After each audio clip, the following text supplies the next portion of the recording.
In December, my husband and I took off on a trip that would take us to 2 states and 2 international countries in the span of 1 month. We started off in Florida, then flew to South Carolina, where we were greeted by friends and family, vlogging the entire way, of course, so if you haven't already watched those videos, go check them out. But now, after saying goodbye to South Carolina, it was time for us to fly to Germany. During our time in Germany, we'll be staying in Munich for 5 days and Nuremberg for 3 days. So many exciting plans and sights awaited us, and we will take you through them all. We'll explore a plethora of extravagant Christmas markets in each city with delicious local foods to try at every turn. We'll visit tons of historic sites like grand and intricately designed churches, absolutely gorgeous palaces that make you feel like you're on the set of a Netflix period drama, and fortresses and castles dating back as far as the 10th century. We'll learn from an abundance of amazing museums, both new and old. We'll even head to a soccer game at the largest stadium in Munich, learn German phrases from kind locals,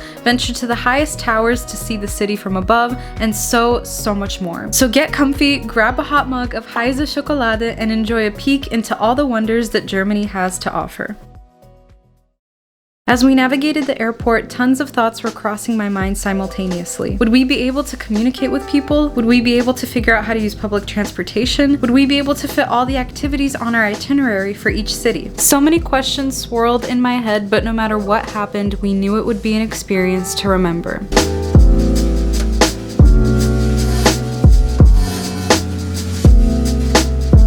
Germany does not play around with their Christmas markets, and that was evident as soon as we landed in Munich and encountered a small and very charming market right in the airport. Our first order of business was to grab a quick bite after first struggling with finding a parking spot and interpreting all the road signs. We chowed down on some sweet and savory waffles along with a couple lattes to help keep us awake on our way to finding our hotel. Please stand by momentarily as we take a much needed post-flight nap. After a pretty hectic day of traveling, we have arrived in Munich. We're so excited to be here. International traveling is something very new for us, and it's been really interesting to just see a different country, different people, a different language. Everything is obviously very different here. Took a short nap after a pretty exhausting flight, and we're thinking about heading over to Marienplatz to check out the big Christmas market over there. Almost all ready to go. We've got our pickpocket safe fanny pack and a bunch of thermal wear. Figuring out Munich's public transportation was not as intimidating as we thought it would be. The subway system works really efficiently, and before long, we were exiting the U-Bahn and coming up into Munich's very popular center square with one of the city's largest Christmas markets, Marienplatz. It's so hard to put into words or illustrate with a phone camera how insanely cool it felt to exit the underground, look up, and see this massive Gothic structure towering over us, which we later learned is called the New Town Hall. We're not used to seeing such beautiful historic architecture in the United States, so this building was quite a sight to behold. I couldn't believe we were finally stepping foot into a Christmas market as well, and it was just as beautiful and magical as I hoped it would be. There were lots of goodies for sale, things like beautiful handmade gifts and souvenirs, as well as lots of yummy food. Kartoffelpuffer and tornado kartoffel. What do you think? It's pretty good. You gotta dip it in the garlic sauce. I don't want to tip your thing over.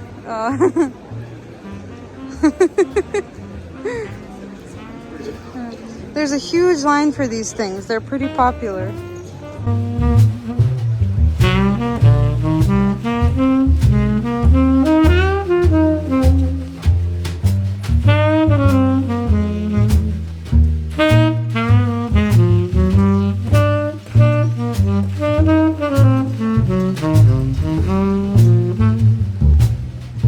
We got coffee.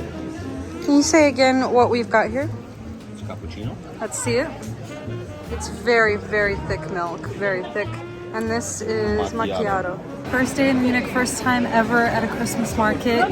It was a lot of fun. We got some tea. There's complimentary tea and coffee at our hotel. Yes.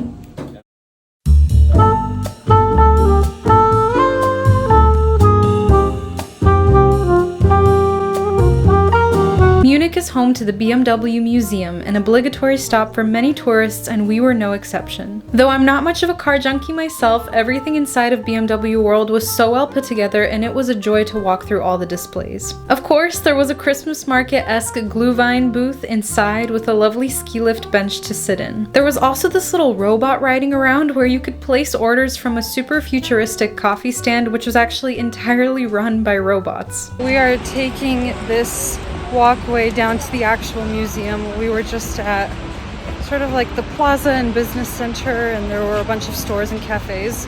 But now we're gonna see the actual museum. BMW World was not just a showroom for beautiful cars, it was a journey through technological advancements over time. The displays covered a variety of vehicle types, including Formula One racing cars and motorcycles. You could also check out a progression of airplane engines over time. I really enjoyed seeing how BMW's marketing and brand image has taken many forms over the years, from their logo and emblems to their advertising art.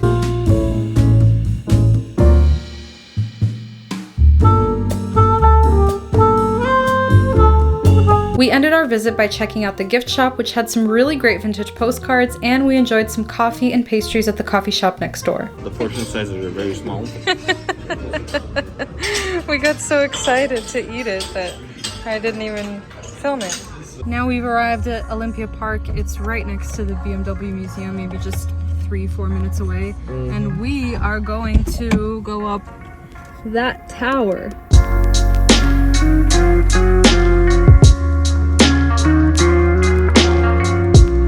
This observation tower is so cool. There are 2 outdoor observation decks and we're on the highest one right now.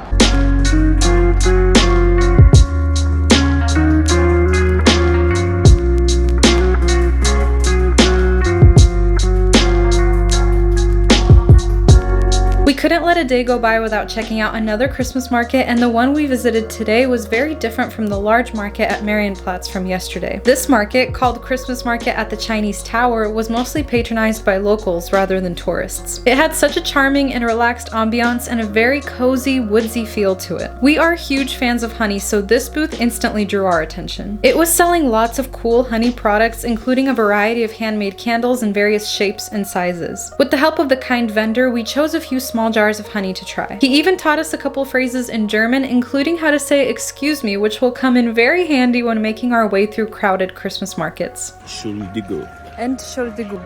Entschuldigung. That means excuse me. Entschuldigung. So far we know Entschuldigung, Danke, Auf Wiedersehen, Ausfahrt.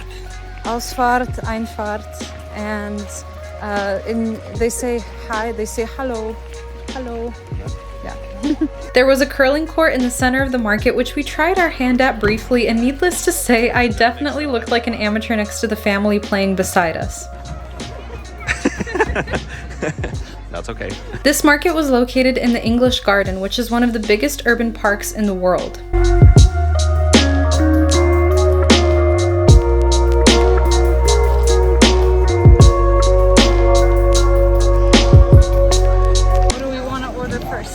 There's crepes right behind you.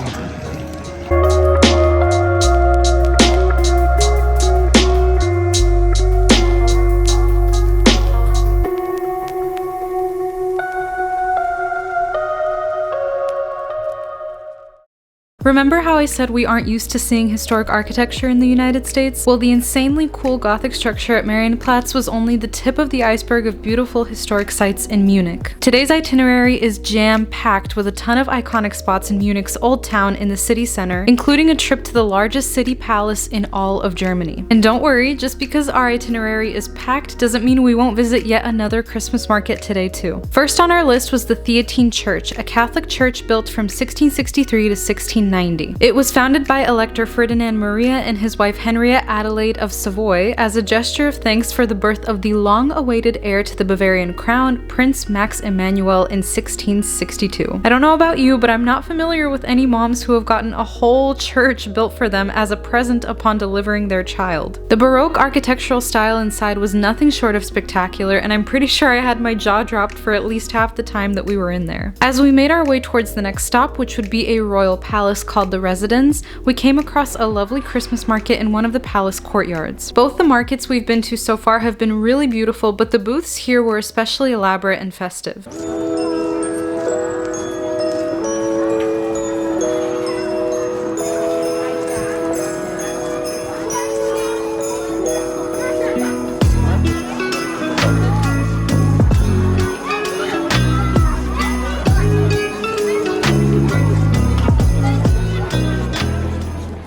stomachs full after crepes and coffee, we were ready to check out the palace inside. The residence is the former royal palace of the Wittelsbach monarchs of Bavaria and is available for viewing to the public at about 14 euros per person. The main attraction inside is the antiquarium, which is the oldest room in the palace. Duke Albrecht V had it built from 1568 to 1571 for his collection of antique sculptures, hence the name antiquarium. The rest of the palace was a whole labyrinth of designated rooms for each member of the household, long hallways with plenty of windows, some of which actually looked out onto the Christmas market we'd just been at, and gorgeous ballrooms that made me wish I was wearing a huge Marie Antoinette-style dress that I could run around in. We kept wondering how people at the time were able to produce such intricate artwork when building these palaces and churches, and Anton had an idea for one of the reasons as to why this could be. It might be because they didn't have electricity, water, or heat back then to spend time and resources on. Yeah. So they had a lot of time to do artistic work and spend the money there. Yeah. So they would just get the building up and then focus on the artistic stuff, because most of their lighting came from windows and skylights and stuff like that. All of these lights are probably already updated recently. Next up was the Munich Cathedral, built between the years of 1468 to 1488. There is an odd legend that the devil himself is said to have left a footprint at the entrance of the main church.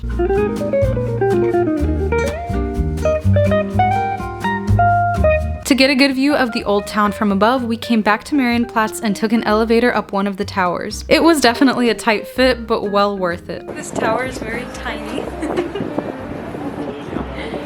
And everything is guarded off like this. This map here will show you and explain everything that you can see from this tower.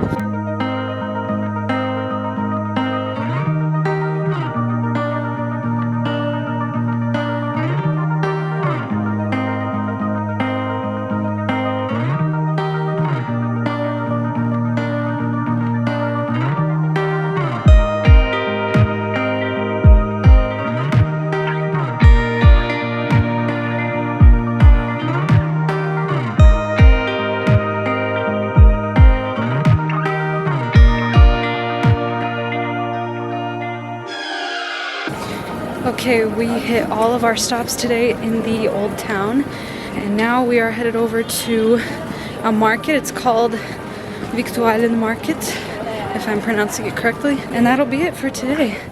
There is no shortage of unique Christmas markets in Munich, including themed ones like this medieval market that drew quite the crowd of visitors. There were booths dedicated to all kinds of medieval weaponry and armor, and goblets of fire as embellishments instead of traditional Christmas decorations. Many vendors and most of the visitors were also dressed in costume, which was super fun to witness. Though it's tempting to eat at the markets throughout the day, visiting local restaurants is also a must. We enjoyed dinner at Praising Garden, a small local restaurant and cafe serving a fusion of Mediterranean and German cuisine. I enjoyed some yummy schnitzel, and Anton had a delicious plate of German-style potatoes and meatballs. For dessert, we ordered coffee to share and an incredible cherry cake and tiramisu.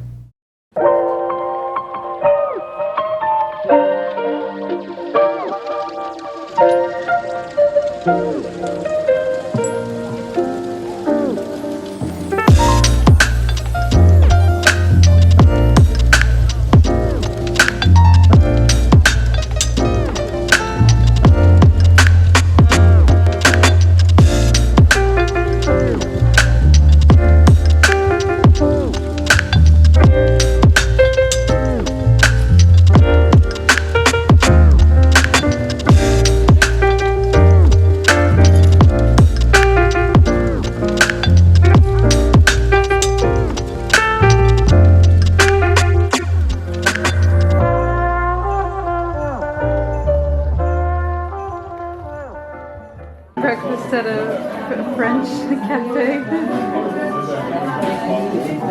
You can drink and eat. Bon appetit. We've arrived at the Nymphenburg Palace and it's huge. This is a great day to check it out.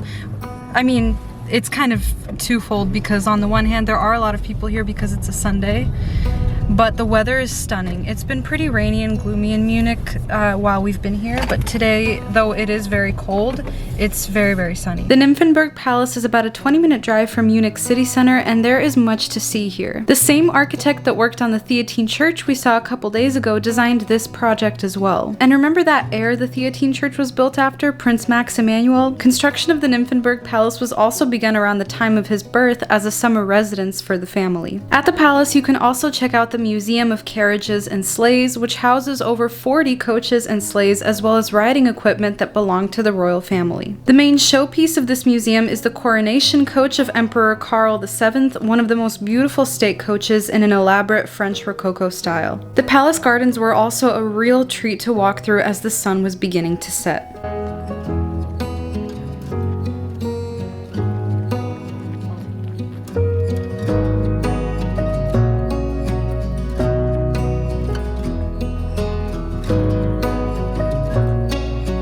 We have found one of our favorite savory things to eat at the Christmas markets, which is a huge win because we've been eating a lot of sweet stuff and potatoes at the market. So this is called Flammlachs in der Semmel.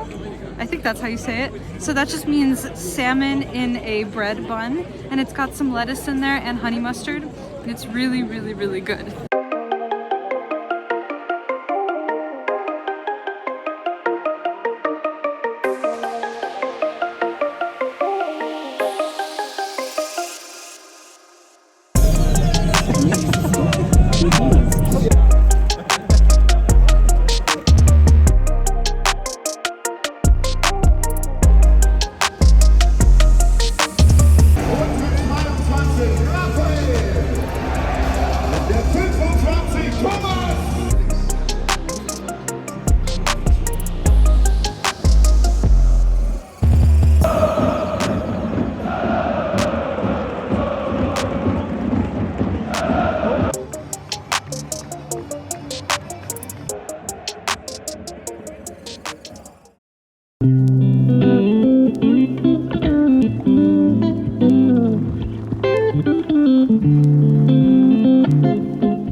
We have arrived at our hotel in Nuremberg. The drive was supposed to be an hour and 45 minutes, but because we were in a no speed limit zone for, I'd say at least half of the time, we got here in probably an hour and 20 minutes.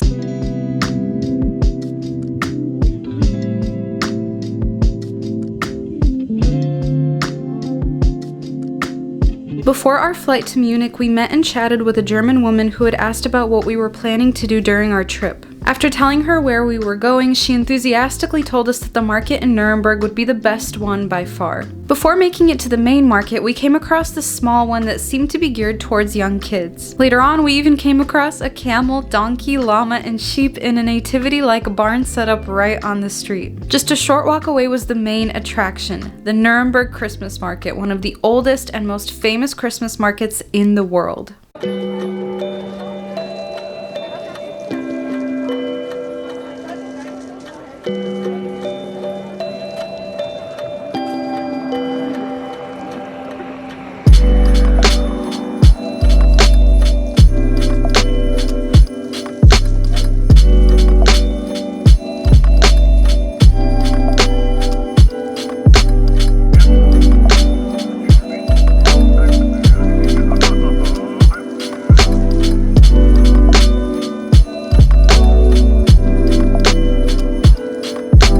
The energy and ambiance at this market was like something out of a storybook. It had this warm charm that the small local markets in Munich had, but on a much larger scale. And of course, the backdrop of unique historic architecture just makes the whole scene that much more remarkable. After enjoying some savory bites, we were craving something a bit sweeter. Ooh. Wow. Oh, let me get the camera to focus. Oh, that looks stunning.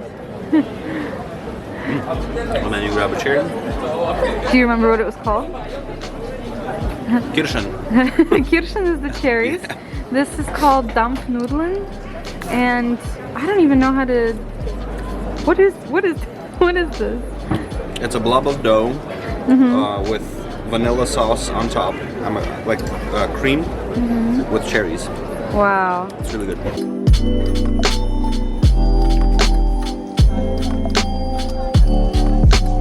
Though that dessert was absolutely amazing, we also had to try the iconic Nuremberg Lebkuchen. This is an Elysian Lebkuchen, and it's really good.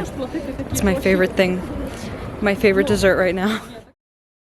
Just like Munich, Nuremberg is full of cool historic sites, but unlike Munich, where many of the major sites were built from the 1500s onwards, much of the architecture in Nuremberg is from the Middle Ages. The difference between a Renaissance style versus a medieval style of architecture was very interesting to compare. When arriving in Nuremberg, the first thing you may notice are the red brick walls circling the old town. These town walls were first built in the 13th century, and together with the Nuremberg Castle, which we will soon visit, are one of Europe's most considerable medieval defensive systems. St. Lawrence Church was a very noteworthy stop on our itinerary. It's a medieval church that was completed by around the year 1400, and the tall pillars and stained glass windows were very striking, especially with the early morning sun pouring in.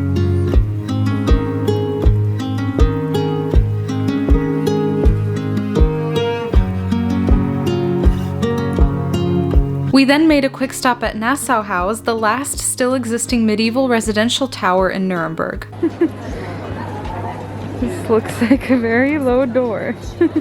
This spot was really cute, a great place to hang out near the water, and it's actually called Liebesinsel, or Love Island. I really wanted to make sure we made a stop to see Hangman's Bridge, a picturesque medieval wooden footbridge that sits right next to Wienstadel, a beautiful red, half-timbered house that used to be a wine storage house but has been a student dormitory since the 1950s. This 14th century fountain was also a must-see. It's quite tall, standing 19 meters high, and is in the shape of a Gothic spire with a bunch of biblical and historical figurines from top to bottom. You will recognize this church from last night. It really is the main backdrop for the Christmas market and is gorgeous both outside and inside. It's called the Church of Our Lady and was built between 1352 and 1362.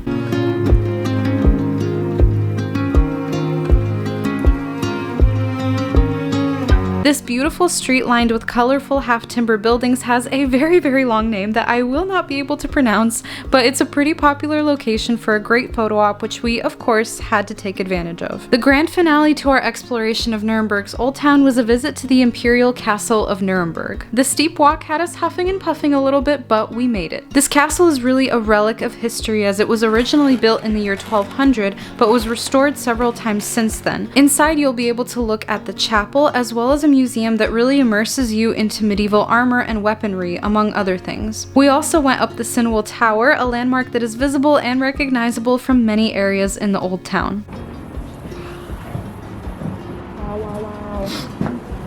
Wow.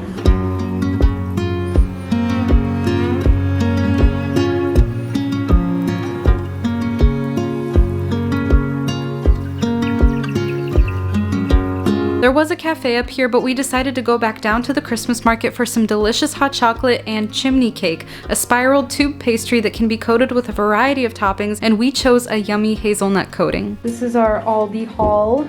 Aldi haul. We got some Kinder, some nuts, more chocolates. Oh, this is I decided to keep this mug that I had the hot chocolate in. I thought it was really cute. I'm excited to add this to the collection. I now have this one and the mug from Munich, and then I will have to collect 2 mugs from Austria. We've got everything set up here to have some tea. Poured all of our chocolates into this big bowl.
On our final full day in Nuremberg, we'll visit 2 historically significant World War II sites. Many grim events took place here during that time, but it's important to be reminded about the events of the past, even when it feels uncomfortable to think about the atrocities that took place. At the former rally grounds of the Nazi Party, you can read many eyewitness accounts from both the oppressors and the oppressed. Each display walks you through the series of events that led to the rise to power of truly horrendous people. I think oftentimes we can look back on these stories and think, how could this have ever happened? Seeing the steps and events that led to the horrors of World War II is extremely eye-opening and shows you how ordinary citizens bought into lie after lie and began to see their fellow man as less than and insignificant. The effect of intense and prolonged propaganda at the time, aimed especially towards young people, had a truly terrifying impact over the course of over 20 years. After reading through the displays, we walked about 15 minutes to the stadium in which the Nazi rallies and speeches took place. Up to 200,000 people can gather here, and I'm not sure how else to describe the sight of this other than completely chilling. This area is maintained by Nuremberg so that people can learn about these horrific events, but it will not be restored. Thankfully, Nuremberg is also the place where justice was finally served. This historic courtroom is a big deal. This is where many Nazi war criminals met their demise. They were tried and convicted during the Nuremberg trials between 1945 and 1946. You can visit the courtroom as well as another museum-type space where there are many more detailed displays that will take you through the process and significance of the Nuremberg trials. On a much lighter note, we enjoyed dinner at a fantastic Argentinian restaurant during our last night here, and I think it was one of the best meals we've had thus far. Empanadas and more bread. Because we ate the rest, the other bread. My last hot chocolate in Nuremberg. It's very fitting for the weather. It's very rainy today. But that's so good. During our last precious moments here, we visited the market one last time and were delightfully surprised by another musical performance, which I like to think was a sort of farewell gift for us.